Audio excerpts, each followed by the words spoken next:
Hello everyone, I'm Sonam Sandhu from PTE Made Easy, and in this session, I am going to discuss PTE writing summarized written text. I know many educators out there are misguiding you on using the templates for this particular task as well. And trust me, guys, if you use template and summarize written text, you'll not be able to score well. This is the task wherein you not only get the scores for writing module but also for reading module. Because here you need to focus on the understanding of the text or the paragraph you get, and on the basis of the understanding you have to write the summary of the same. So here you are going to get the scores in reading and writing both the modules. So for this particular task you are not going to get the scores only for reading module but also for writing module, around 10 marks each. And try to understand one thing, guys, when we are talking about summarized written text, this is actually the only task in which I would suggest you not to use template. But if you are a beginner, if you have very less time, you do not know how to frame a particular sentence correctly, you do not know how to use wide range of grammar, you do not know the complex grammar structures, then definitely I'll also have to provide you a particular structure which can be used. But now I'll tell you why not to use template in this particular task. And if we are not going to use template, how can we write this? How can we write the summary easily in the given time? Now, for those who do not know what is summarized written text, first of all, summarized written text is a task in which you get a paragraph of somewhere around 200 to 300 words. You have to go through the whole paragraph thoroughly and you need to understand the crux of the paragraph. On the basis of the crux and understanding of the paragraph, you have to write the summary. Here, they suggest you to write the summary of somewhere around 5 to 75 words. But I would say there is no need to write 75 words. You can simply write somewhere around 30 to 40 words. Okay, so in between 30 and 40 words or 30 and 45 words are more than enough. Now, let us look at the strategy before looking at the paragraph. Here, text up to 300 words and you get 10 minutes to answer. I would suggest you a bifurcation method which can easily be incorporated in order to answer this particular task perfectly. So let's look at the same. The method is use the first 3 to 4 minutes for reading and understanding the task. So whatever the passage is about, read it thoroughly, try to understand it properly and write the crux of every single paragraph. At times they give you 2 to 3 paragraphs in total and every paragraph has somewhere around 70 to 80 words or 100 words. Now you simply find the crux for each paragraph so that you know what the paragraph was discussing. Now again you get, then you have 4 to 5 minutes for writing it. Okay, here you have to arrange your ideas and you have to create a piece of writing. Now, in the last 1 to 2 minutes, I would suggest you to proof check. The 10 minutes time allotted for this particular task is more than enough. It's just that you have to focus on understanding and writing the crux. And that too in a proper format, in a proper complex structure, so that you do not go beyond the word limit. Now, answer in a single sentence. This is something which I would say is the most important part of this. I always follow Pearson books for going through the PT syllabus, and the same I used for IELTS as well, Cambridge books. Now, what I would suggest in the Pearson book, it has been clearly mentioned that answer in a single sentence. I would not suggest you to answer it in 2 to 3 different sentences, simple one sentence. Okay, that's what you have to do. And I'll tell you how you can do that properly.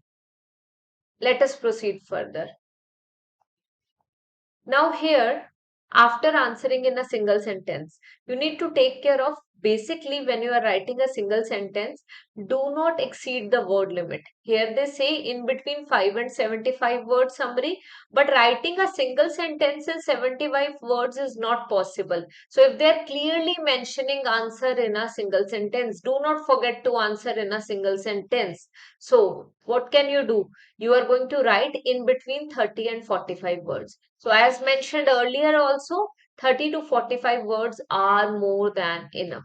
Now, Use synonyms and paraphrase where possible. So you have found the crux for each and every paragraph. Now the time is to paraphrase where possible and use synonyms where possible. Okay.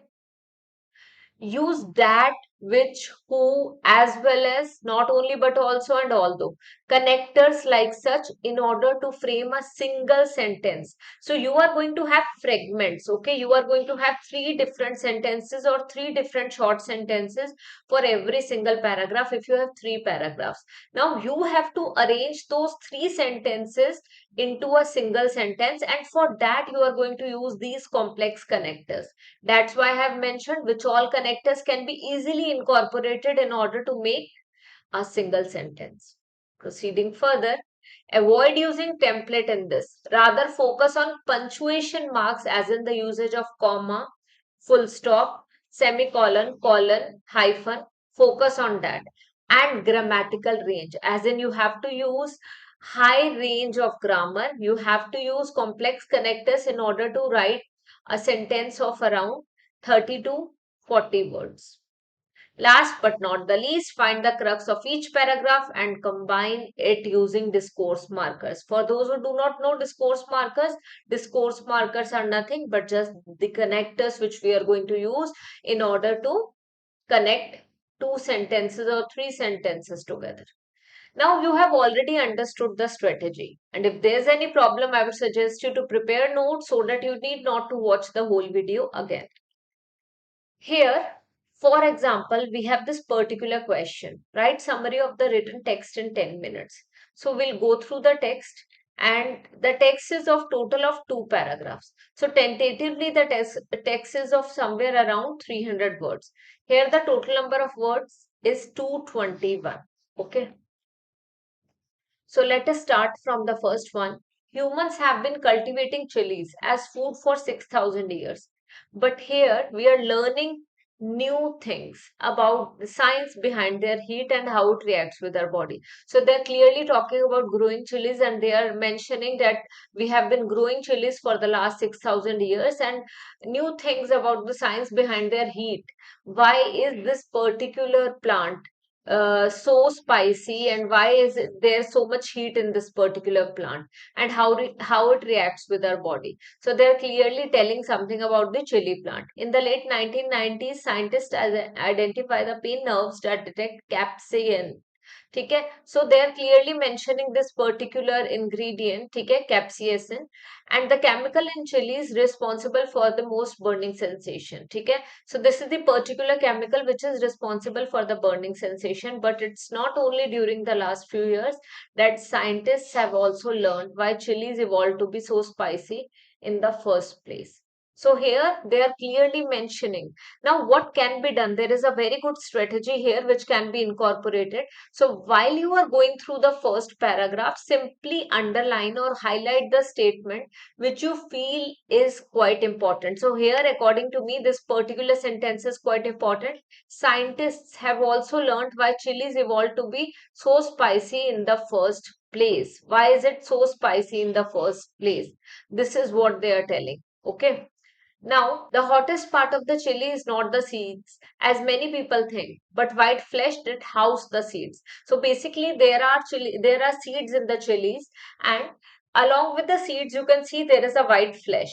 Okay? So basically, that white flesh is the one which is responsible for the heat, which is responsible for the spice, which is responsible for the quality of the chili. So but why did chilies evolve to be hot in the first place? So now they are going to answer this. Most scientists believe that capsaicin acts mainly as a deterrent against would-be mammal predators such as rodents. So basically, it is acting as a deterrent against would-be mammal predators such as rodents. So this is what they are talking about. Now they are talking about US scientists working in Bolivia have studied how hot and mild chilies differ in their susceptibility to a certain harmful fungus. It turns out to the hotter the chili, the better its defenses against the fungus.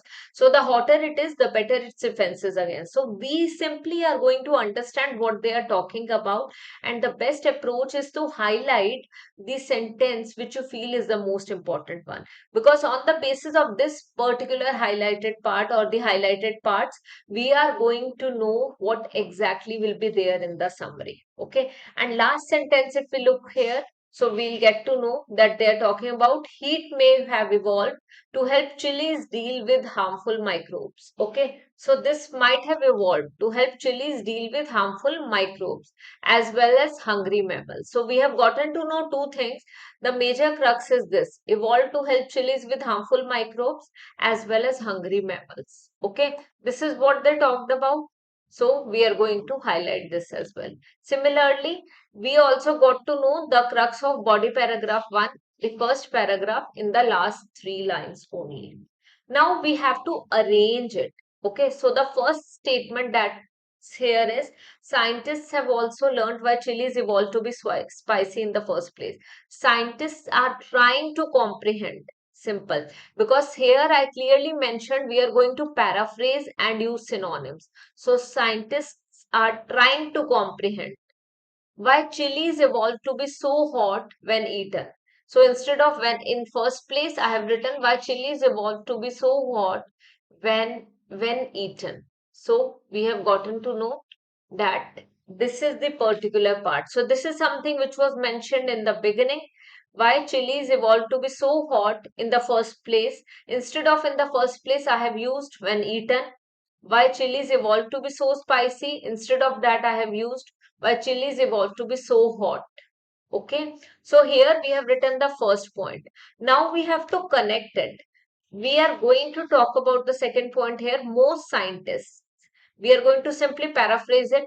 Many scientists believe, as in we can say reckon, that capsaicin acts mainly as a deterrent against would-be mammal predators. So clearly they are mentioning and although. Now we have to make a single sentence. So full stop is going to come at the end of the sentence, only a single sentence. So we cannot put a full stop in between. It means when we are talking about a single sentence, those who do not know, it means we are going to put full stop at the end only. We cannot put full stop in between. So scientists are trying to comprehend as in understand why chilies evolved to be so hot when eaten. This is the first point. Second point, and although many scientists still believe the hotness is to deter mammals from eating the plants. This is what they mentioned. Still, and although many scientists believe that the hotness is to deter mammals from eating the plants. This is what they are saying, deter mammals, as in we are stopping mammals, stopping animals from eating the plants. So this hotness, this spicy character, spicy quality of the chili. So it is what is it is deterring, it is stopping mammals from eating the plant. So we have clearly mentioned a sentence here. Many scientists still believe the hotness is to deter mammals from eating the plants. Recent research suggests it also developed as a defense against. So, now what happened at the end? Recent researchers to propose that heat may have evolved. So, recent research suggests it also developed as a defense against harmful microbes. So clearly they mentioned it also developed as a defense against harmful microbes. So that's what we mentioned. Now we have used although in between. We have simply used present tense in the first sentence. We have explained it. Then we use although in between. And after using although, what happened? We have explained the second part. And in the last part, all the sentences something like such only. We write a statement like such, although I'm not feeling well, comma, I'm shooting this video. Although I'm feeling lethargic, comma, I'm shooting this video. Although I do not work on Saturdays, comma, today I'm working in order to finish my backlogs. So you can use although like such. Okay, you can use although in a sentence like such, and although will be used in a manner I have just explained. So you're going to do it like such only. I would suggest you to practice some more questions in order to get the clarity of how you can perform this particular task. Now I'll be showing you a question. You simply go through that question and try to write the summary in a manner like such. So no full stop in between. So we have used present continuous tense in the beginning. Then I used although. After using although, I have used the next part, although structure. I'm going to finish the full structure.